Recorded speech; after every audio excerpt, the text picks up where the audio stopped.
stop dilly-dallying around. Like, it's nice to sniff the flowers sometimes, but the reason that you're not getting enough stuff done and you don't have to be overly productive all the time, but you're complaining that you're not getting the amount done that you want to get done. And the problem is literally that you're just dilly-dallying around all the time. It is very easy to say that you don't have time to do your skincare routine or, go and take the extra minute to floss your teeth and do the thing. Guilty as charged. But the thing is if you actually timed yourself or paid attention to what you were doing, the thing is if you're like me, you might actually spend a ton of time just kind of dilly-dallying around in the mirror or kind of dun, dun, dun. And, it's fun to not be in a rush. The goal is not to be in a rush. We don't really want to move like we're being rushed, but to move with purpose and actually be on task doing what it is that you're doing. And that's when you'll start to see, 45 minutes is 45 minutes, or, a whole day is a whole day. And if you've, you know, taken the time to rest, you'll value it more. Or if you've, maybe wasted your day away, you'll take it more seriously because you'll value the fact that that is your time. And, this might not hit to everybody, but for myself, uh, it's kind of a funny way to say it, but I like to say that being an entrepreneur is kind of a funny way of saying that you are unemployed sometimes, because a lot of people call themselves entrepreneurs, but that just really means that they're entrepreneurs, uh, which is fine. I'm not here to judge anybody, but for myself, I don't know.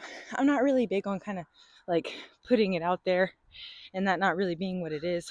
And so I am an entrepreneur in a couple different facets. And I'm not technically not a millionaire, but I have, like, and that's it. It's so odd because I made a good chunk of money in the first half of the year, and in the second, it was a lot of effort. And then the mid part of the year, I did a big old project, and that one about took me out. And so right now, I'm just kind of chilling. But the thing is I'm not chilling. As you can see, I'm walking right now, and there's 20 pounds on my chest. So, like, I'm not really chilling, but to me, I'm chilling because there's not really something happening. Like, nothing big is happening. And it's kind of like I, at one point, considered, like, if you don't really have something that you want to go and attack and you want to do right now, you could go get a job. And I was like, no, nah, I don't think, and it's literally how it works, but I don't think you could pay me to do that.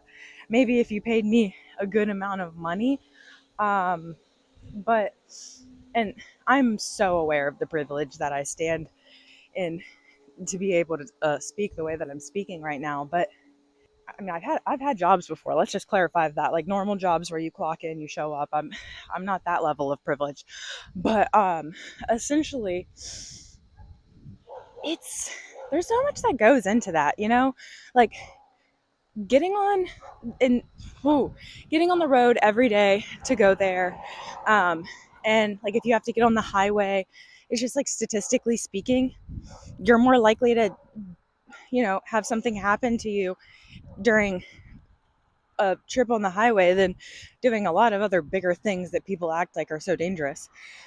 And then also it's like getting ready just to go there, and then oftentimes the environment that you're in, like when you are at your place of work and let's say a bunch of your coworkers are really unhappy with their lives, which that's kind of more so how it goes than not.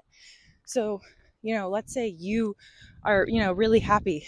You like life. You're not really you don't hate yourself. And then you're surrounded 24/7 by people that, I mean, not 24/7, hopefully you don't work 24/7, but you're surrounded every day for multiple hours a day by very not like-minded people, and then also negative people.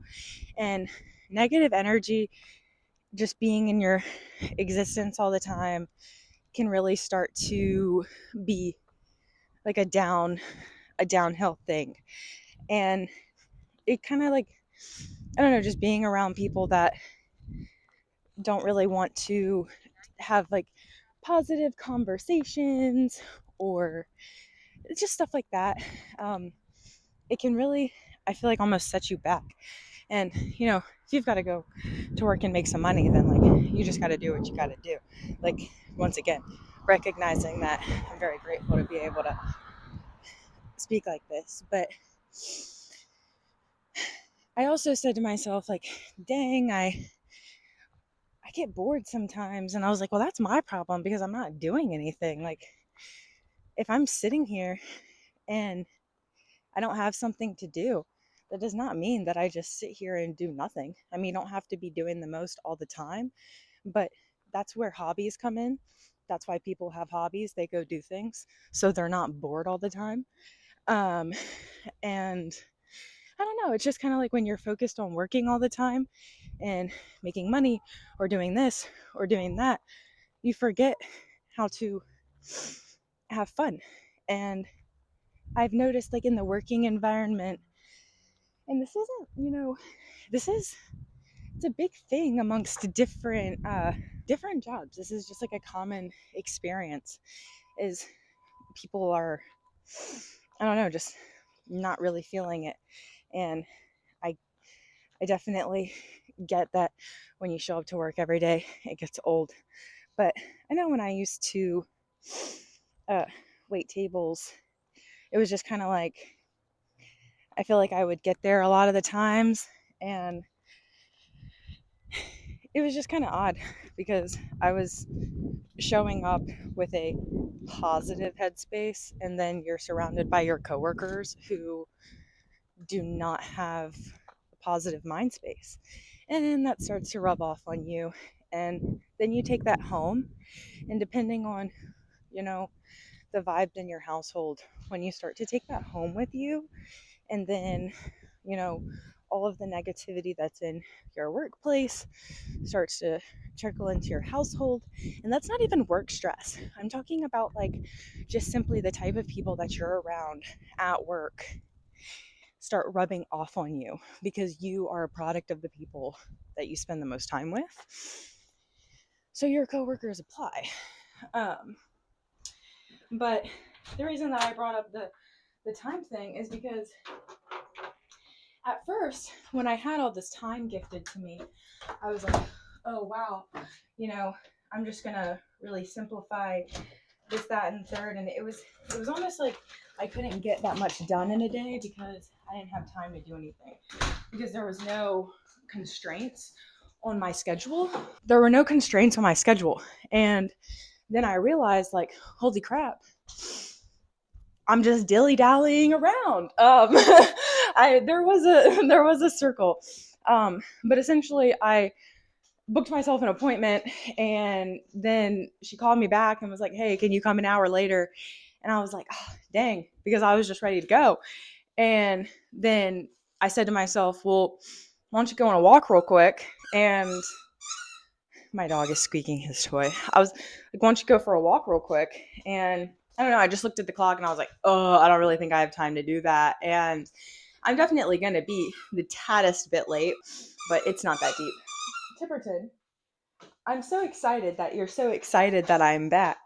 Could you maybe pause just a moment, please? Thank you. But yeah, I do need to go get ready for my appointment now. But aside from that, it's just, don't look at 45 minutes as how can I kill it? How can I waste it away? What can I do to entertain myself? Like, use your time. Use the time in the day, because that's what successful people do, is they use their time in their day to get a lot of things done. And, once they get really successful, they probably don't have to get as analytical about it 24/7, but that's probably when it gets even more fun because like you're probably a lot more in control of it at that point. So, anywho, have a great day. Like and subscribe. That would be really cool. I'd love that so much. And yeah, go for a walk. And just like a random tidbit, but like you should do that. Okay, bye.